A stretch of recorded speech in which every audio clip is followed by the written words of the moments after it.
الفاتحة.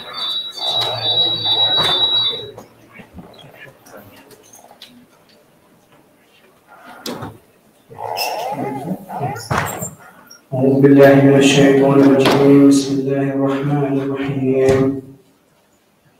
ياسين والقرآن الحكيم إنك لمن المرسلين على صراط مستقيم تنزيل العزيز الرحيم لتنذر قوما ما أنذر آباؤهم فهم غافلون لقد حق القول على أكثرهم فهم لا يؤمنون إنا جعلنا في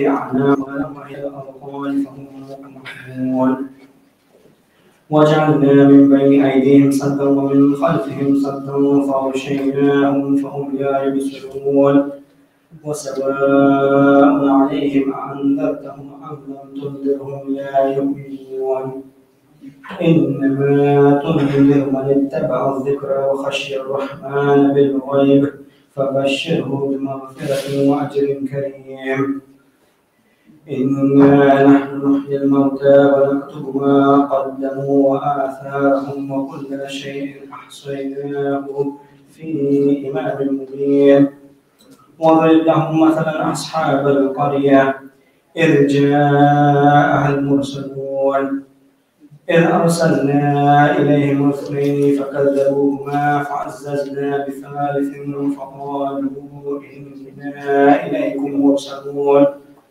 قالوا ما أنتم إلا بشر مثلنا وما أنزل الرحمن من شيء إن أنتم إلا تكذبون قالوا ربنا يعلم إنا إليكم لمرسلون وما علينا إلا البلاغ المبين قالوا إنا تطيرنا بكم لئن لم تنتهوا لنرجمنكم وليمسنكم منا عذاب أليم قالوا طائركم معكم أئن ذكرتم بل أنتم قوم مسرفون وجاء من أقصى المدينة رجل يسعى قال يا قوم اتبعوا المرسلين اتبعوا من لا يسألكم أجرا وهم مهتدون وما لي لا أعبد الذي فطرني وإليه ترجعون أأتخذ من دونه آلهة إن يردني الرحمن بضر لا تغني عني شفاعتهم شيئا ولا ينقذون إني إذا لفي ضلال مبين إني آمنت بربكم فاسمعون قيل ادخل الجنة قال يا ليت قومي يعلمون بما غفر لي ربي وجعلني من المكرمين وما أنزلنا على قومه من بعده من جند من السماء وما كنا منزلين إن كانت إلا صيحة واحدة فإذا هم خامدون يا حسرة على العباد ما يأتيهم من رسول إلا كانوا به يستهزئون ألم يروا كم أهلكنا قبلهم من القرون أنهم إليهم لا يرجعون وإن كل لما جميع لدينا محضرون وآية لهم الأرض الميتة أحييناها وأخرجنا منها حبا فمنه يأكلون وجعلنا فيها جنات من نخيل وعناب وفجرنا فيها من العيون ليأكلوا من ثمره وما عملته أيديهم أفلا يشكرون سبحان الذي خلق الأزواج كلها مما تنبت الأرض ومن أنفسهم ومما لا يعلمون وآية لهم الليل نسلخ منه النهار فإذا هم مظلمون والشمس تجري لمستقر لها ذلك تقدير العزيز العليم والقمر قدرناه منازل حتى عاد كالأرجون القديم لا الشمس ينبغي لها أن تدرك القمر ولا الليل سابق النهار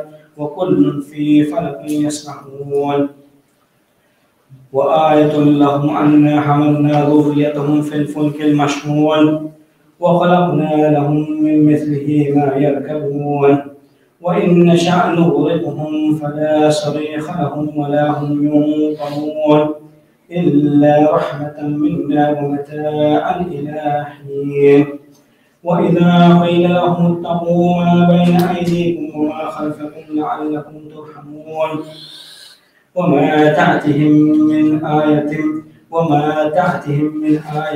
من آيات ربهم إلا كانوا عنها معرضين وإذا قيل لهم أنفقوا مما رزقكم الله قال الذين كفروا للذين آمنوا أنطعم من لو يشاء الله أطعمه إن أنتم إلا في ضلال مبين ويقولون متى هذا الوعد إن كنتم صادقين ما ينظرون إلا صيحة واحدة تأخذهم وهم يخصمون فلا يستطيعون توصية ولا إلى أهلهم يرجعون ونفخ في السور فإذا هم من الأجداث إلى ربهم ينسلون قالوا يا ويلنا من بعثنا من مرقدنا هذا ما وعد الرحمن وصدق المرسلون إن كانت إلا صيحة واحدة فإذا هم جميع لدينا محضرون فاليوم لا تظلم نفس شيئا ولا تجزون إلا ما كنتم تعملون إن أصحاب الجنة اليوم في شغل فاكهون هم وأزواجهم في ظلال على الأرائك متكئون لهم فيها فاكهة ولهم ما يدعون سلام قولا من رب رحيم وامتازوا اليوم أيها المجرمون ألم أعهد إليكم يا بني آدم أن لا تعبدوا الشيطان إنه لكم عدو مبين وأن اعبدوني هذا صراط مستقيم ولقد أضل منكم جبلا كثيرا أفلم تكونوا تعقلون هذه جهنم التي كنتم توعدون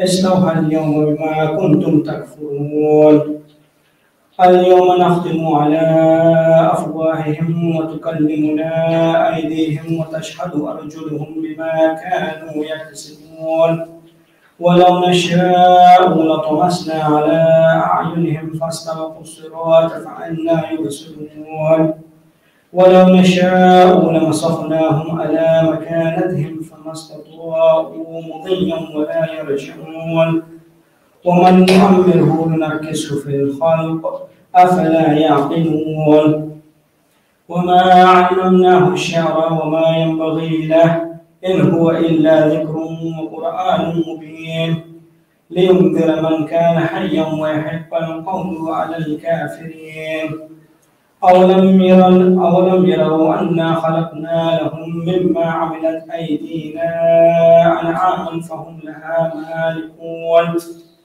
وظللناها لهم فمنها ركوبهم ومنها يأكلون ولهم فيها منافع ومشارب أفلا يشكرون واتخذوا من دون الله آلهة لعلهم ينصرون لا يستطيعون نصرهم وهم لهم جند محضرون فلا يحزنك قولهم إنا نعلم ما يسرون وما يعلنون أولم ير الإنسان أنا خلقناه من نطفة فإذا هو خصيم مبين وضرب لنا مثلا ونسي خلقه قال من يحيي العظام وهي رميم قل يحييها الذي أنشأها أول مرة وهو بكل خلق عليم الذي جعل لكم من الشجر الأخضر نارا فإذا أنتم منه توقدون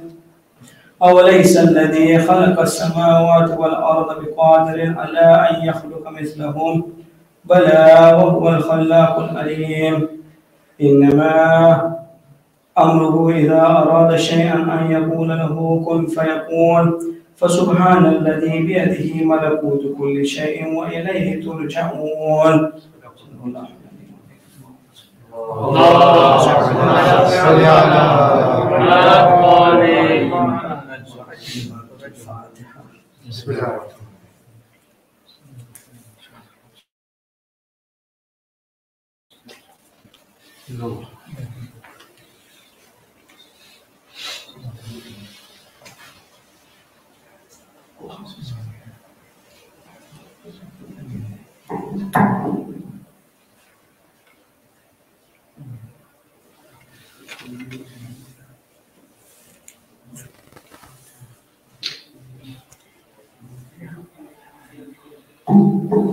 أفلح من صلى على محمد وآل محمد.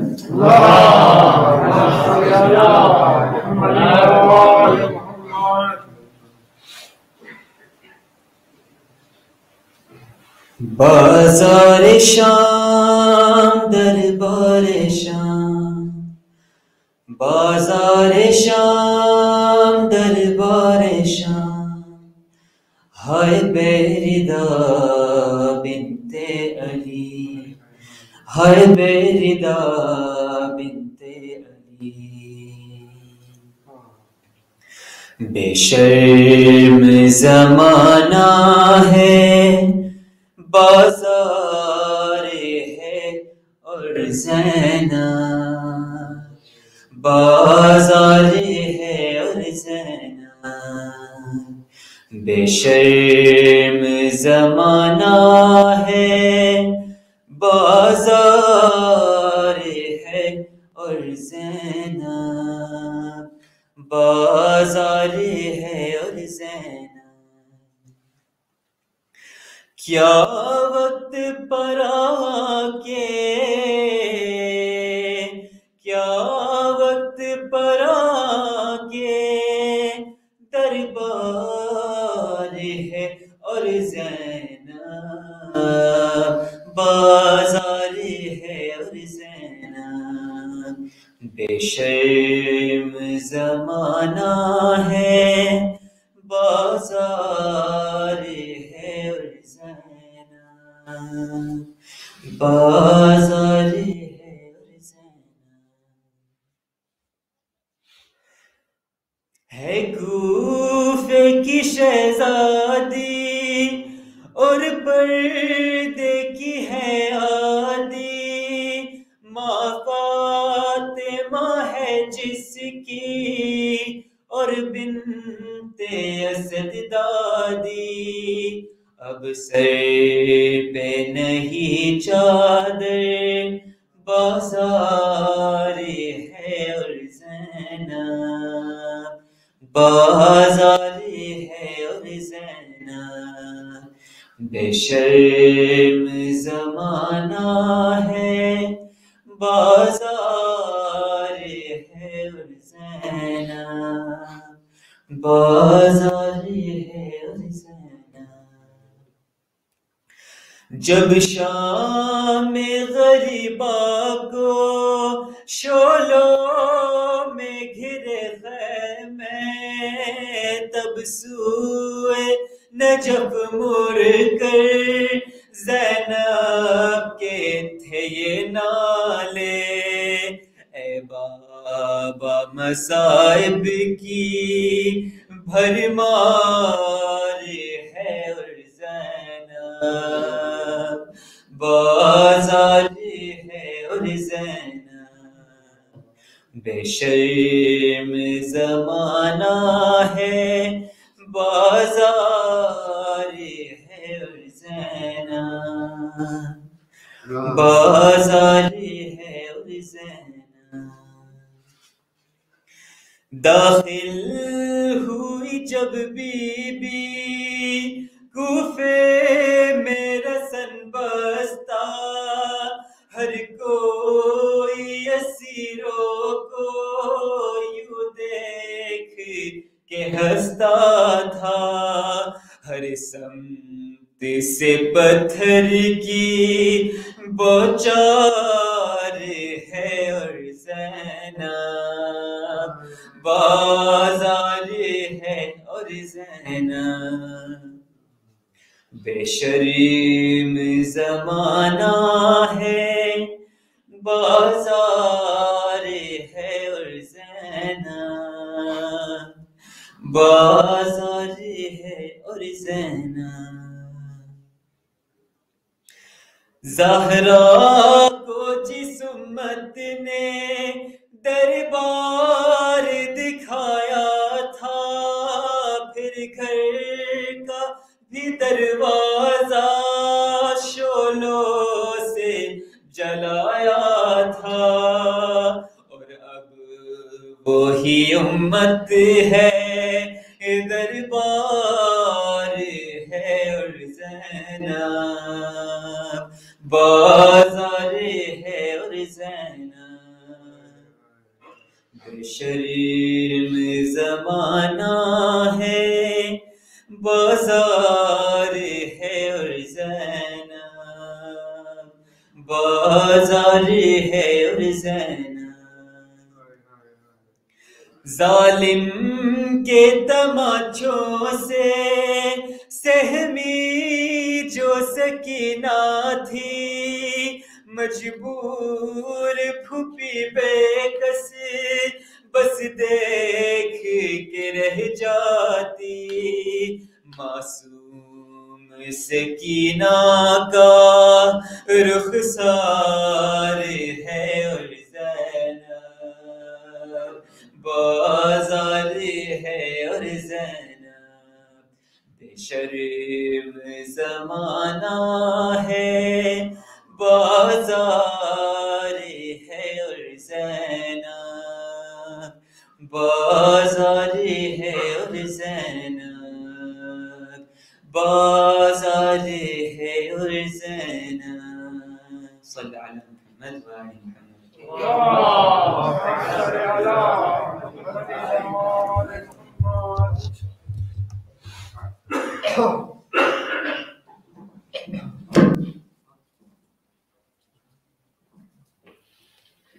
السلام علیکم ورحمۃ اللہ وبرکاتہ. Mu'min, a brief reminder that tomorrow morning, inshallah, is the Arba'een Children's Azadari program, which will include an Arba'een Julus. All the children are encouraged to attend and to bring their flags along for the procession. For any further details and to register, please contact Sheikh Abbas. Inshallah, Mu'mineen, we will now have the Majlis to be delivered by Sheikh Hasnain Govani, who will be continuing on his series on obstacles to integrity. Can I please ask that we welcome him with the loudest of the salawat ala Muhammad wa ali Muhammad.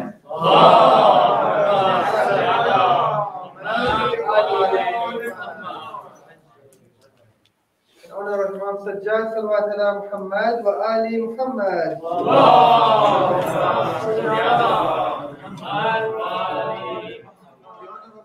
Zainab, salawat ala Muhammad wa ali Muhammad.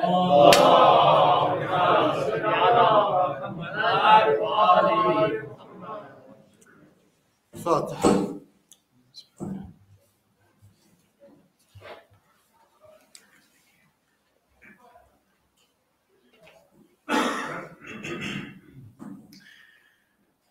أعوذ بالله من الشيطان اللعين الرجيم. بسم الله الرحمن الرحيم. رب اشرح لي صدري ويسر لي أمري واحلل عقدة من لساني يفقهوا قولي. بسم الله الرحمن الرحيم. الحمد لله رب العالمين خالق السماوات والأرضين. الحمد لله الذي بعث أنبياءه بالحق والهدى ثم ختمهم بحبيبه المصطفى الحمد لله الذي جعل إكمال ديننا وإتمام نعمته بولاية المرتضى.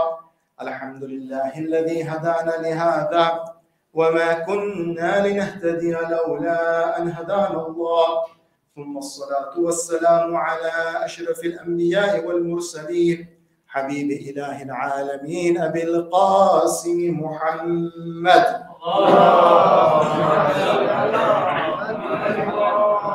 وعلى أهل بيته الطيبين الطاهرين المعصومين المظلومين لا سيما بقية الله في الأرضين. أما بعد، فقد قال الله في كتابه وقوله الحق بعد نقول أعوذ بالله من الشيطان الرجيم: من المؤمنين رجال صدقوا ما عاهدوا الله عليه فمنهم من قضى نحبه ومنهم من ينتظر وما بدلوا تبديلا. صدق الله العلي العظيم. صلوات على محمد وآل محمد. اللهم صل على.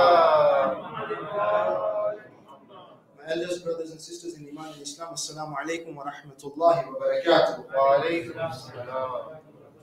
Inshallah, we continue with the topic as mentioned, obstacles to integrity. And yesterday, for those who were not here, and as a reminder for the rest of us, we mentioned that integrity is that aspect, is that idea that your thoughts are aligned or your values are aligned with your actions, or rather that your actions are not in contradiction with your values.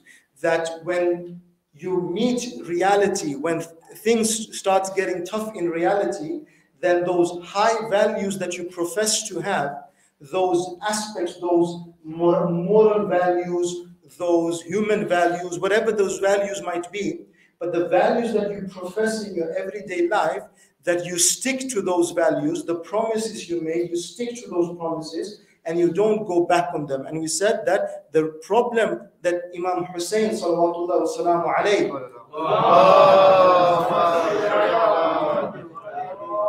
faced was that the people who had called him, who had invited him, who had given him promises, were people who lacked integrity.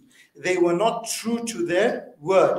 Imam Hussein had a handful of people, very few, who were true to the word, but most of them renegated. Most of them left the word, most of them went against what they had promised Imam Hussein. And Allah subhanahu wa ta'ala says this in the Quran, Ya ayyuhalladhina amanu. And mind you, Allah is talking to the believers here. See, it's one thing to talk to the munafiqeen.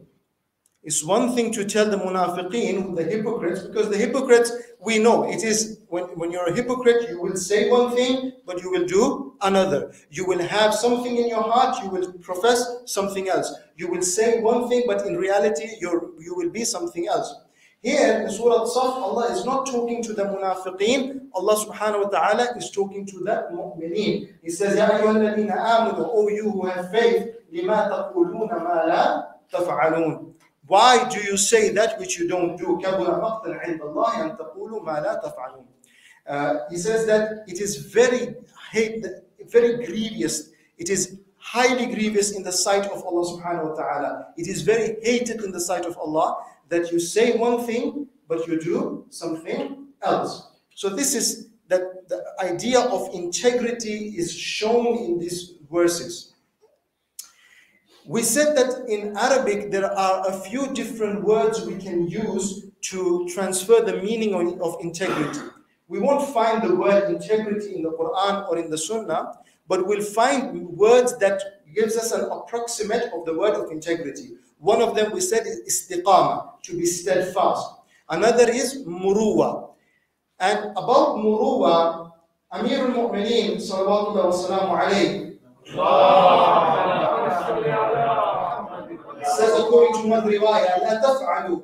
When he was asked what is muruwa, according to this riwayah, he says, لا تفعلوا شيئا في السر تستحي منه في العلانية. He says, muruwa, integrity or chivalry, is that you don't do something in your privacy that you would be ashamed of doing amongst people. Whenever you feel that I am ashamed of doing this amongst people, don't do that in your privacy. In another riwayah, and this is similar to a definition of taqwa as well, that taqwa is that you are ashamed, you feel haya, you feel this sense of shame in front of Allah subhanahu wa ta'ala, the same way that you feel shame in front of an old man of your community. In the way that you would be respectful if you are standing in front of an elderly of your community. Today, in today's society, there is no respect for elders even. We are told that we should treat everyone equal. And when they say treat everyone equal, then they forget that no, some people they deserve more respect because of their age, because of their experience and so forth. We naturally have this inclination that when someone is older, we should show them respect. We don't use certain types of words in front of them. We don't have certain habits in front of them.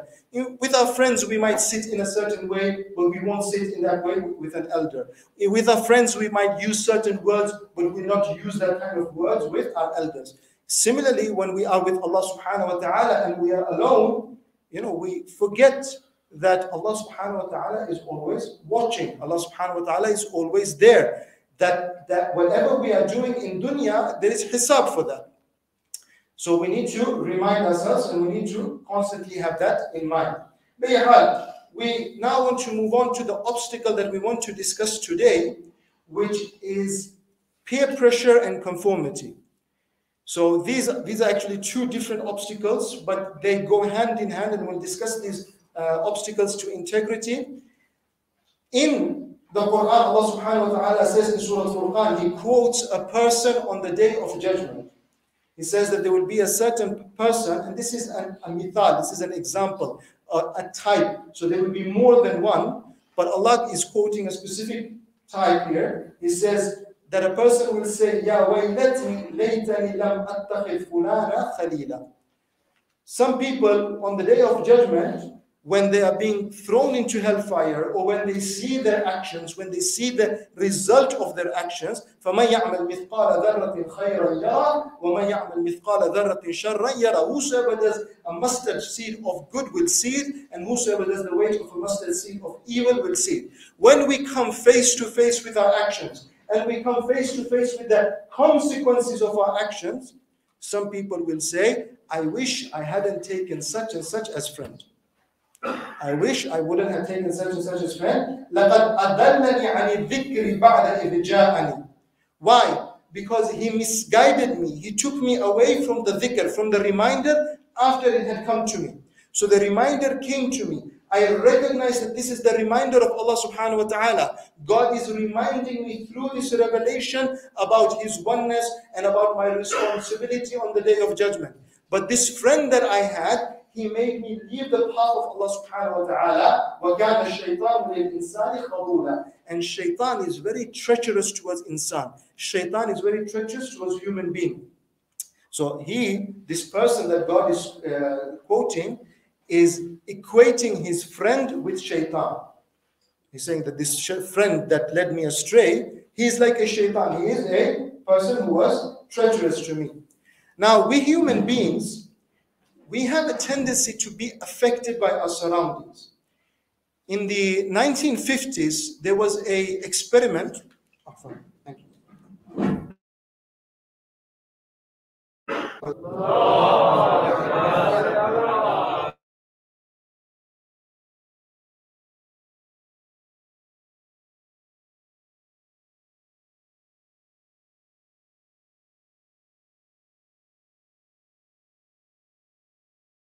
People were killed as well.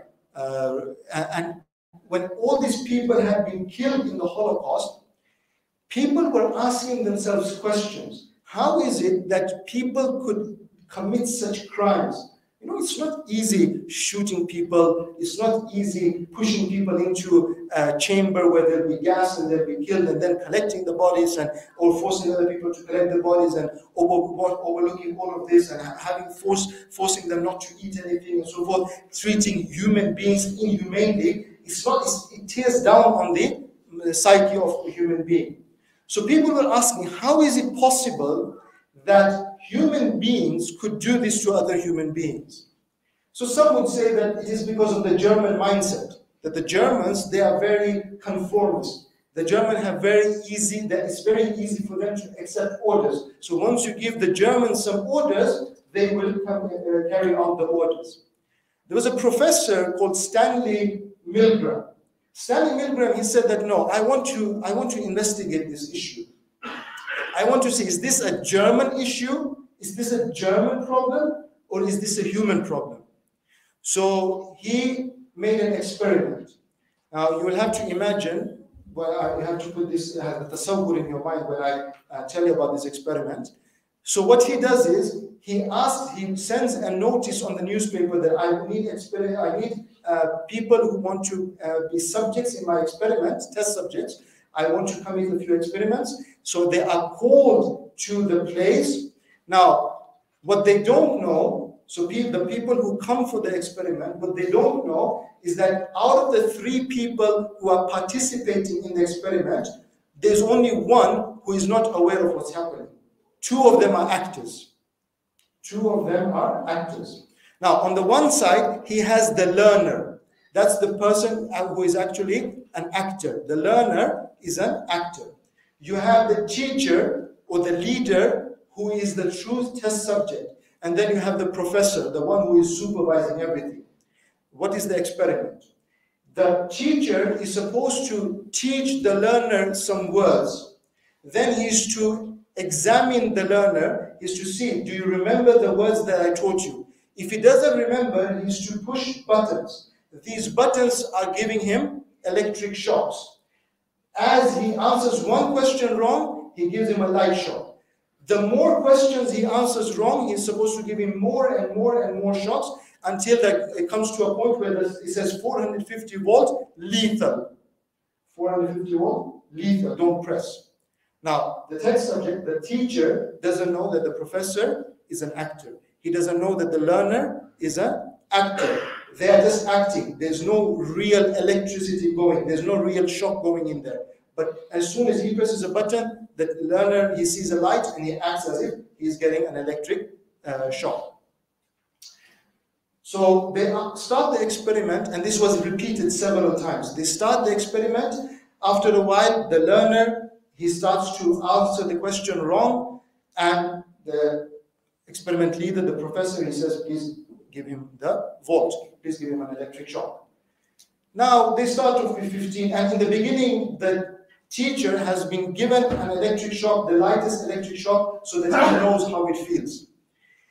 As the wrong answers increase, and the guy who is learning, as his cries are getting higher and higher, ow, that hurts, that's really bad, please stop it, I don't want to do this anymore. The teacher thinks, I don't want to participate in this anymore. I don't want to be a part of this experiment anymore.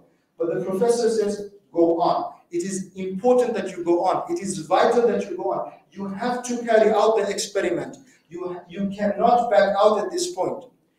What they found was that everyone who was a volunteer to be a teacher, every single one of them went up to 300 volts. Every single one of them. No one said, I will not go beyond 15, 20, 25, 40, whatever. Everyone went up to, they might have hesitated, but up to 100, 200, 300, they went along. They gave the shocks. They continued giving the electric shocks. So then, at 300, some dropped off, saying, I won't do this anymore. This is too much for me. But up to 65%, 65% administered 450 volts, the lethal charge. 65%. And this experiment was repeated in different situations. What does this tell us? This tells us that we, as human beings, we might think that we have a conscience. We might think that we have integrity. We might think that we care about other human beings. But when a person in authority tells us to do something, it is very easy to remove ourselves from our own personal responsibility. We tell ourselves, I'm not doing this. I'm not responsible. Who is responsible? The experiment leader. Or the president of the country is responsible. Or the general is responsible. I'm just carrying it out. I'm just carrying out orders. So this is one type of peer pressure. Now you might say that, look, everyday life we don't have these kind of peer pressure, so we'll come to that as well. That's Salawat Muhammad wa Muhammad.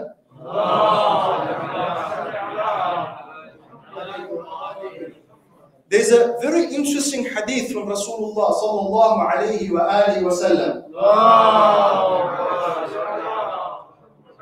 When it says, Al-mar'u ala dini khalili, falyanzur ahadukum man yukhalil. He says, man, human being, is on the religion of his friend.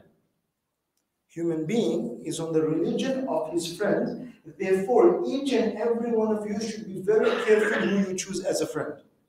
Okay.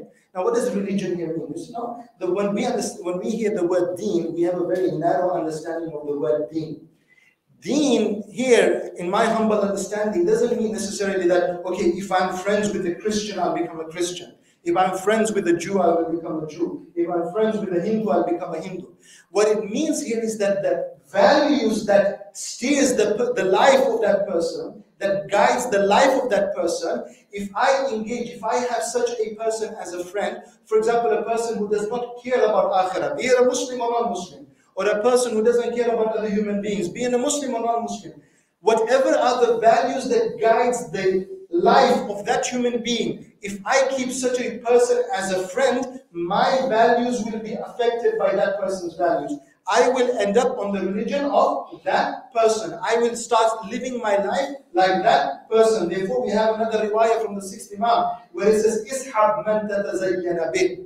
He says, when you look for friends, when you look for companionship, when you look for whom to engage with whom to have close relations with, he says, then you should look to be a companion of those that will, by being a companion of that person, you will be beautified. Meaning, it will become a good thing for you. People will say about you, this is an example, right? People will say that, oh, do you know such and such? He is friends with these people, these high-minded people, these people who are scholars, these people who are achieving something in the world. Do not, he says, when you are looking for company, don't look for company amongst people who are lower than you. Don't look for company amongst people who are when we say lower, not lower in the sense that they are lower in society. People who don't have the same ambitions as you have. People who do not share the same values as you have. You should look to have company with people who have higher values than you yourself have.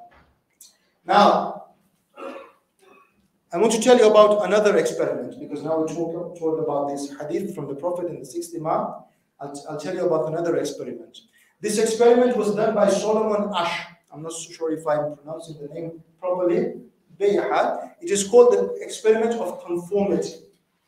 Again, you have an experiment session where in this experiment there is a room, there's a classroom. Several people are sitting in this classroom. Now, one person is called in as well. He thinks that all of the people who are sitting in the classroom are test subjects. In reality, he's the only test subject. He's told everyone is a test subject. He doesn't realize that everyone else are actors. The test leader then says, I have 2 cards. On one card, he has 3 lines. He has 3 lines of different size. Say, for example, one is a meter. You use meters here? You still use meters, right? After Brexit, you didn't go back to it. We said we don't want to use meters. You understand meters, okay? So what you say, one is 1 meter, one is 1 meter 20, one is 0.75 meters, okay? So one is 1 meter, one is something above a meter, one is something less than a meter. Then he has another card with another line, where the line is 1 meter, and he asks the participants. He says, which of these 3 lines is the same size as the line I have on this side? So all the participants, they start giving wrong answers. It's 1 meter here we have 1 meter. They say, no, it's the one that is 120. That's the most closest to this one. It doesn't say, they can't, it's not written out. They just have to judge by the eye. Now this test subject is looking, the test subjects normally they start saying that, no, this, for example, line B is closest to the line on this side. But then he hears everyone saying line C is closest to the line on this side. So he starts thinking, what is wrong with me? What's going on here? And you would find that a number of people would turn back, they would give the wrong answer. only a quarter of the participants refused to budge. So this experiment was also repeated several times.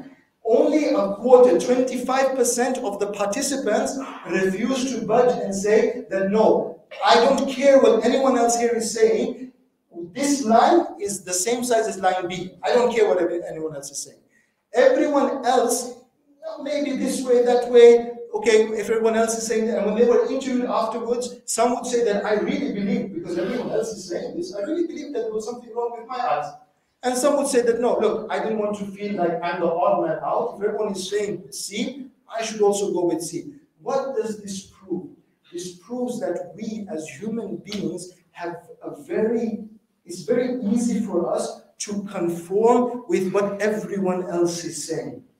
When everyone else has a certain opinion or idea, then very soon we will conform to that idea or that opinion. And this will, the psychologists say that this can be of three different types. It could be out of compliance, because people are doing it, so I'll do it. I haven't changed my beliefs, but because everyone else is doing it, then just not to cause trouble, I will go along. This is compliance. It's not that I believe in this, but I will go along. It could be identification. So here, there is a change of private belief. Although it might be a short time, for example, when you are at work. When you're at work, you are not the same person that you are at home. Generally, when we are at work, we are not the same person that we are at home. When we are at mosque, we are not the same person that we are at home. You ask my wife, how is Hasnain at home? She'll tell you another story, and you see me sitting here until you see another story. Because we have personas. We have different ways of presenting ourselves. Now, in a work environment, in a professional environment, you take on the persona of that environment that you are in that space. But that doesn't necessarily mean that you internalize the beliefs. The third stage is internalization. At that point, you have internalized the beliefs. At that point, whatever is happening around you, now you see that as something that is relevant to you. You stand by those beliefs. You profess those beliefs. For you, now that has become the new reality. Imam Sajjad, salawatullah wa salamu alayhi,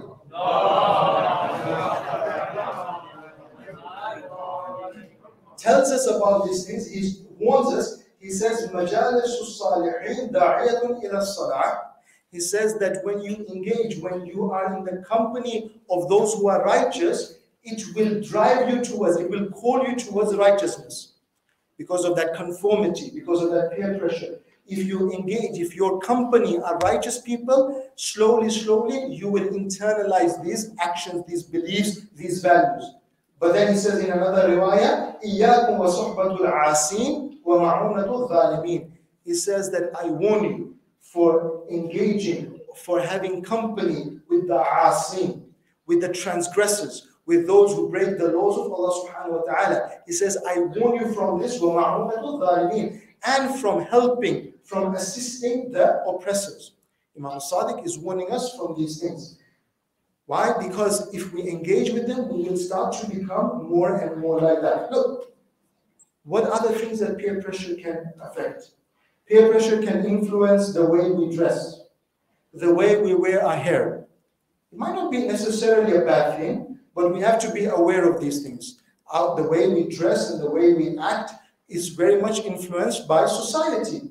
You know, if Brad Pitt is wearing a certain, he's wearing his hair in a certain way, or Zlatan Ibrahimovic is wearing a certain type of clothes, then people are going to wear that kind of clothes. I know people from my previous experience in UK, people worship football more than they sometimes worship God. I remember, I think it was in Milton Keynes, or where it was, I don't know, somewhere else. The youngsters of the community, then when they come in, you know, the young boys, 10, 12 years of age, when they come and say, Salaam alaikum, how are you? What's your favorite team? You know, not where are you from, or how do you do, yeah? What's your favorite team? Because football is the most important thing. And then what happens, if football is, and I'm not saying football is bad, please don't misunderstand, okay? Play football is good, you should keep in shape, alhamdulillah. But when these people become our idols, then what we see them do, we conform to that. We feel that that is the right way of being, that is the right way of acting, that is the right way of wearing clothes. And for sisters, it might be something else. It might be that they are looking at something else. It might not necessarily be football, it might be something else. But that also affects the activities you get involved in, the music that you listen to. There's haram music, there's halal music. Don't ask me which is halal, which is haram. That you ask the fuqaha. I'm telling you that certain types of music you should definitely avoid. If you can avoid all types of music, maybe that's better. But certain types of music you should definitely avoid. Peer pressure can affect your choice of drugs and alcohol and cigarettes and so forth. You might be a person who is very convinced, I'm not going to go close to these things. I'm not going to drink. I'm not going to smoke. I'm not going to use alcohol, drugs. But because of peer pressure and because of seeing our heroes doing it, it's very easy to go against our integrity. And with our friends, who we have other friends and so forth. Now, in old times, had I been delivering this lecture maybe 20, 30 years ago, then I would have told you about your friends. And I'm telling you about your friends and the people you keep company with as well. That these are the things that affect you and influence you. But today, more than that, we're being influenced by this shaitan. This shaitan has more influence on us than anything else. Because in this, it's very useful, I agree. This thing is very, very useful. But this thing has certain apps that I'm not sure, the parents, especially those who are over the age of 50, 60, might not be aware, those who are parents and grandparents, might not be aware of the fitna that is there. When I say fitna, the trials that is there on this thing.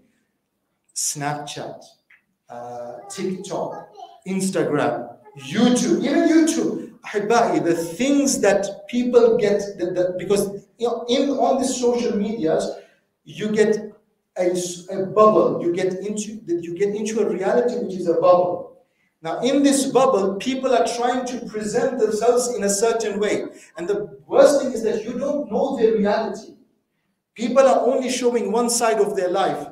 These people are always smiling, always showing off, oh, I'm traveling to this place, or I'm traveling to that place. And then you hear a marriage breaking down. Why did the marriage break down? Because the wife went to the husband and said, oh, that couple is always traveling. Why are we not traveling? Or the marriage breaks down because the husband goes to the wife and says, that wife is always cooking for her husband. Why are you not cooking all these nice dishes for me every day?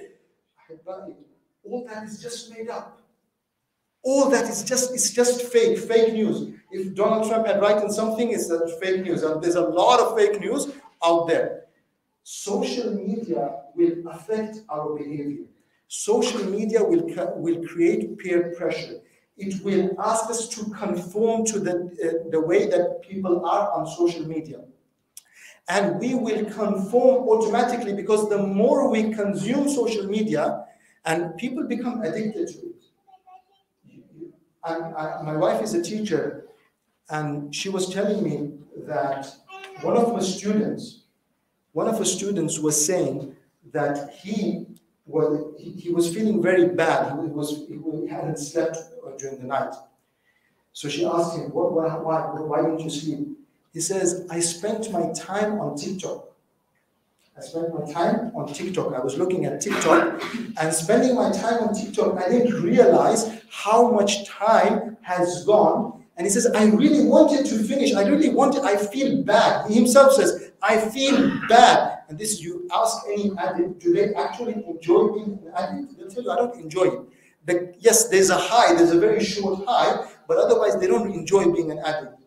He says, it's a 13-year-old boy. He says, I don't enjoy this. But he says, I can't get my eyes off it. It drags me in. So it's very addictive. And inshallah, we'll talk about addictive behaviors, inshallah, either tomorrow or on Monday. But the point here is that as much as we need to be careful with who we have as our friends, we also need to be careful with the media that we are consuming, because that also affects us. Recite Salawat ala Muhammad wa ala Muhammad.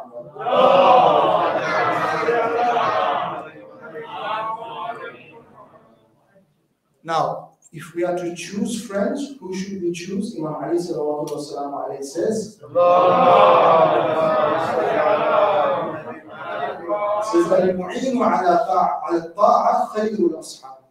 he says, the one who will help you towards obeying Allah subhanahu wa ta'ala, that is the best of friends. The one who will help you. So yes, you can use your mobile phones for the best. You can use YouTube for the best. You can use the very good apps that you have. And you can have very good friends and so forth. Online, on social media, whether it be Facebook, whatever it might be. You know, when I was I was studying in Syria. And I was studying Arabic in Syria in the University of Damascus. And our Arabic teacher, he was very strict on us. And he said that you can only speak Arabic in the class. Only speak Arabic. This was 10 years ago. So he said, but there are certain words, we don't find these words in the Arabic language. We have to use English. He said, for example, say what is that you have a problem with? So we said Facebook, for example. Back in those days, people could send messages only on Facebook. So we said, for example, Facebook. If I want to say I saw something on Facebook, or I wrote something on Facebook, I got a message on Facebook. He said, no, you have to turn that into Arabic. So how do we do that? He said, you said, tafasbaka. Sheikh will understand what I'm saying. So, tafasbaka, tafasbaktu ilayya, tafasbaktu ilay, and so forth and so forth. Meaning that you turn it into an Arabic verb. So we went back to our colleagues at the Hawza and we said, today we learned something new. We learned to say tafasbaka for Facebook. So discussing with our colleagues at Hawza, they said, well, that's a good invention, but we have a better word for Facebook in Arabic. We said, what is that? I said, that is fasad book. And truly, Facebook, Instagram, all these things are really a facade. But it is up to us how we deal with these things. I'm not suggesting that we should turn off all social media, but we should be careful with how we deal with social media. And it is important to have constructive conversations with our children about these things. Don't be angry with the children. This is their reality. If you just tell a child, oh, I'm going to cut you off from TikTok, for that child, their social reality, everyone amongst their peers are on TikTok. Everyone is on Instagram. If you just take it away from them, you just cut them off without explaining why. So you need to have a mature conversation. You need to speak with them on a level that why is this bad for you? What are the consequences of this? And guide them towards having good friends. Imam Ali says that be aware of befriending corrupt people, immoral people, and those who openly commit acts of disobedience. These are the people that we should be careful with. These are the people that we should always stay away from, because they will drive us there. We need to. So that if I say what's the content of today's lecture, if I want to summarize today's lecture, it is that we need to be careful with where we take our influence, whether it be friends or social media, because we human beings have a tendency to fall for peer pressure, and we have a tendency to conform. But if you have integrity, you will not conform. If your integrity is strong, you will not conform. There is a narration about a Jewish leader in the courtyard, in the court of Yazid. When the heads of the Shuhada are brought to Yazid, that Jewish leader, as he sees Yazid playing around with the head of Imam Hussein, as he sees Yazid taunting Sayyida Zainab, as he sees all these things, he asks, who are these people? Whose heads are these? So Yazid says that this is the head of a Khariji, a rebel. The Jewish leader says, what's his name? He says, his name is Hussein. Hussein who? Whose son? He says, Hussein ibn Ali. He says, who's his mother? Fatima. Which Fatima? Fatima bint Muhammad. Muhammad, your prophet? The Jewish leader, he asked, Muhammad, your prophet? Yesterday, he was your prophet. Today, you're killing his grandson? Look at the integrity. He's a Jew, but that doesn't matter. He has integrity. He says, I am the descendant by 70 generations cut off from Nabi Dawood. 70 generations. Till this day, my people, when they see me, they show me respect because of that. Because of that 70 generations, I'm a descendant of Nabi Dawood. He says, and you have killed the grandson of your prophet. At that point, that Jewish leader, he realizes the head of Imam Hussein. He sees who is Hussein. He goes to the head of Imam Hussein. He falls towards the head. He says, Ashhadu an la ilaha illallah wa ashhadu anna Muhammadan abduhu wa rasuluh. At that point, he becomes a Muslim. And Yazid orders that man to be killed. In the same courtyard of Yazid is Sayyida Zainab. And I wonder how she must have felt when all this is transpiring. You know, the Arbal of Mimbar, the Zakirin, they normally say that Sayyida Zainab, she wouldn't cry for her sons because she was crying for Imam Hussein. I don't know. I did not find Sayyida Zainab crying after Ashura. I looked towards the books of Maqtal. I found her crying on the night of Ashura, but after Ashura, I did not find her crying. When Imam Hussein is telling her that she is going to die, that he's going to die, she cries. Imam Hussein consoles her. He tells her to have patience. On the day of Ashura, Ali Akbar is killed, Sayyida Zainab cries. On the day of Ashura, Abbas is killed, Sayyida Zainab cries. But there comes a point when the horse of Imam Hussein returns towards the camp, and there is no rider on the horse. A young girl, she comes out towards the horse, she takes the reins of the horse, she looks towards the horse and sees the blood of her father on the forehead of the horse, and she says, Qutila Abi Atshana am Sukila. Where was my father before he was killed? Did he have anything to drink? Or was he killed thirsty? But Sayyida Zainab, when she sees the horse coming, she goes onto a hill. She sees Hussein, and Hussein is surrounded. She cries out to Umar ibn Sa'ad that, will you look on as the grandson of Rasulullah is being killed? Will you look on as Hussein is being killed? Umar ibn Sa'ad then commands Imam Hussein to be killed. Sayyida Zainab is standing 70 feet away and she sees the brother being slaughtered. But now I did not find in the books of Maqtal that Sayyida Zainab is crying. When there is no Abbas, when there is no Akbar, Sayyida Zainab is now Abbas and Akbar. Sayyida Zainab is now Hussein. She is leading the army. When the tents are burning, she is the one who carries Sajjad out of the tents. When the children are running out in the battlefield, she is the one who is running out and collecting all the children and bringing them back. When the army of Yazid, when they want to slap the children, she is the one who steps forth and says that do not hit the children, do not slap the children. But you want to know the calamity of Sayyida Zainab? It is narrated that in the Majlis, where one of the grand scholars was sitting, one of the marjas was sitting, the Zakir, he went on to the mimbar and he started to recite the Masaib of Sayyida Zainab. And as he's reciting the Masaib of Sayyida Zainab, he comes to a line where he says, Sayyida Zainab entered the court of Ibn Ziyad. The Army said, enough.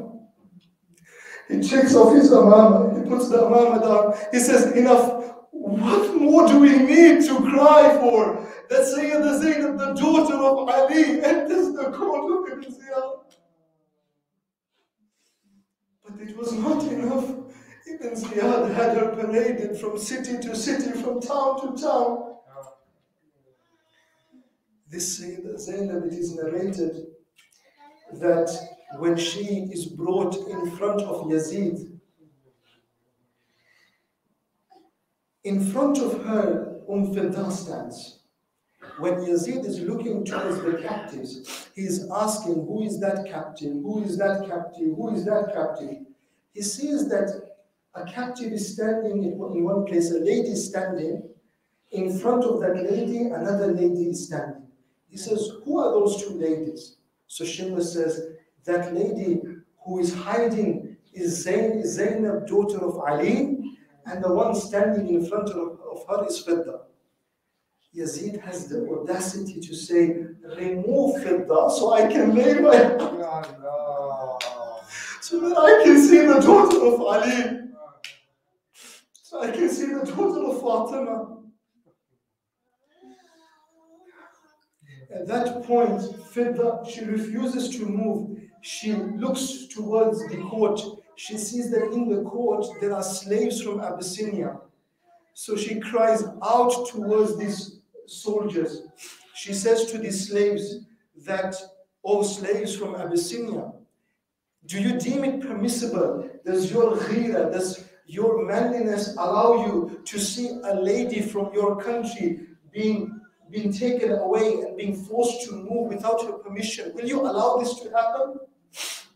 At that point, the slaves of Abyssinia, they turn to Yazid. They say, "Yazid, we are your slaves. But if anyone puts a hand on Lady Fidda at this moment, then Yazid, we will shed blood here." At that point, Yazid says, "Leave her, leave Fidda. I don't want you to touch Fidda." I wonder what Zainab is thinking at that moment, how she turns to Medina and she says, "Ya Rasulullah, my grandfather, this is the ruler of the Muslims. This is the courtyard of the Muslims. The slave woman has protectors, but the granddaughter of Rasulullah has no protectors." وسيعلم الذين ظلموا أي منقلب ينقلب يا الله يا الله يا رحمن يا رحيم يا مقلب القلوب بحق فاطمة وأبيها وبعلها وبنيها والسر المستودع فيها. Oh Allah, we ask you that you increase our tawfiqat, and we ask you that you forgive us for our sins. We ask you that you keep us away from things that will get us away from our integrity, and that you remove the obstacles of integrity from our path. Oh Allah, we ask you that you keep us strong on the path of Abu Abdullah ibn Hussein. Oh Allah, we ask you that you hasten the appearance of Imam al-Hujjah, and that you join us with his closest associates. Oh Allah, we ask you wherever we see oppression around the world, that you remove the oppression around the world, and that you make us amongst those who will remove oppression around the world. And Allah, we ask you those who have come with hajat, that you fulfill their hajat, and that you allow us to be with Abu Abdullah in dunya and in akhirah. Fatiha Hussein. Ya Hussein, Ya Hussein, Ya Hussein, Ya Hussein, Ya Hussein, Ya Hussein.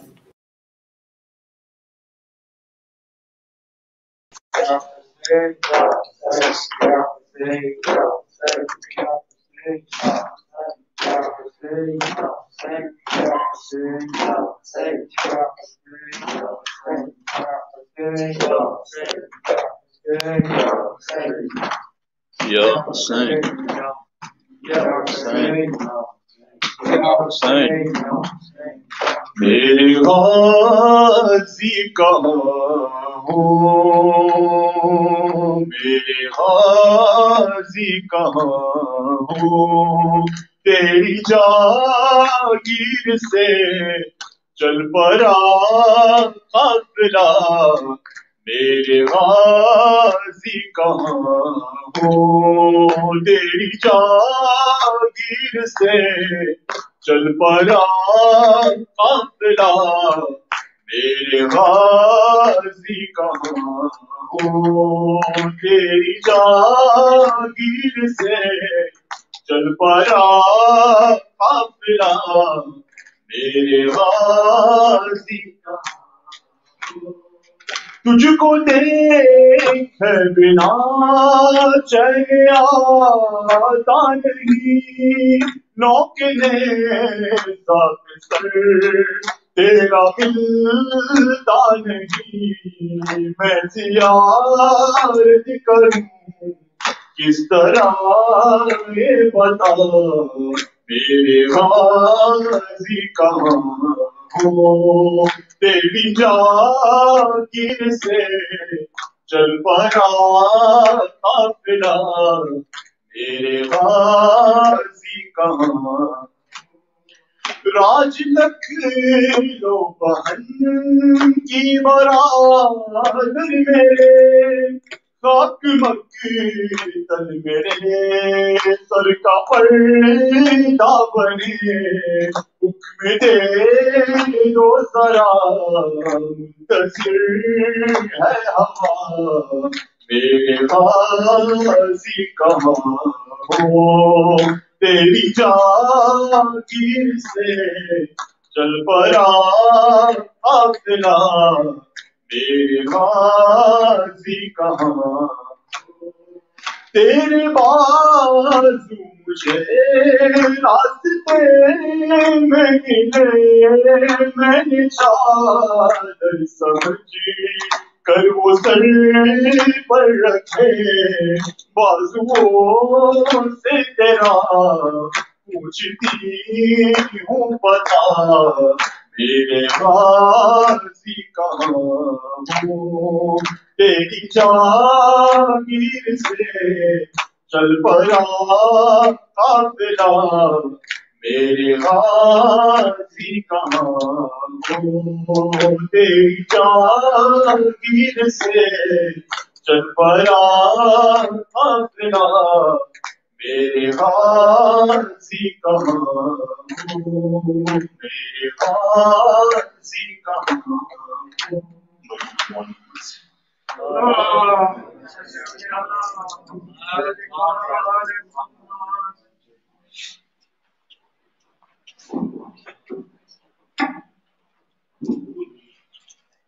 السلام عليك يا أبا عبد الله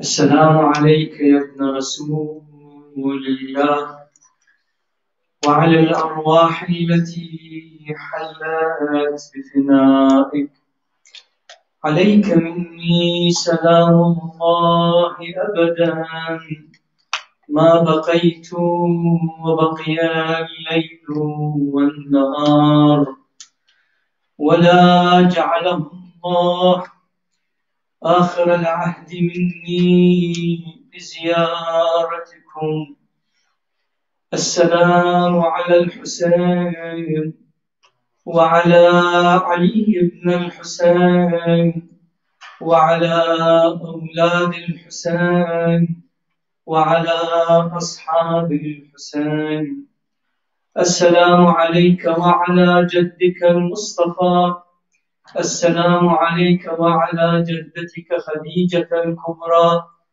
السلام عليك وعلى أبيك المرتضى السلام عليك وعلى أمك المظلومة الزهراء السلام عليك وعلى أخيك المجتبى السلام على الأئمة المعصومين من بنيك ولا سيما صاحب العصر والزمان الحجة المهدي المنتظر السلام عليك يا خليفة الرحمن السلام عليك يا كعبة الإيمان السلام عليك يا شريك القرآن السلام عليك يا إمامنا إمام الإنس والجان عجل الله تعالى فرجك وسهل مخرجك وجعلنا من شيعتك وأنصارك ومن المستشهدين بين يديك السلام عليكم جميعا سادتي وأئمتي وعلى عباد الله الصالحين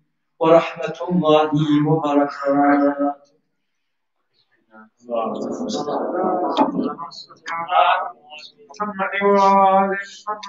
بسم الله الرحمن الرحيم اللهم كل وليك حجة الحسن صلواتك عليه وعلى آبائه في هذه الساعة وفي كل ساعة وليا وحافظا وقائدا وناصرا ودليلا وعينا حتى تسكنه أرزقه طوعا وتمتعه فيها طويلا.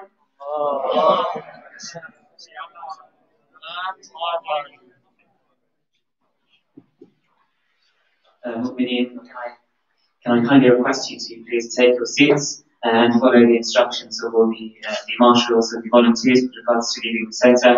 Can I ask that we conclude the programme with the recitation of Surah Al-Fatiha or the العالمين. الفاتحة.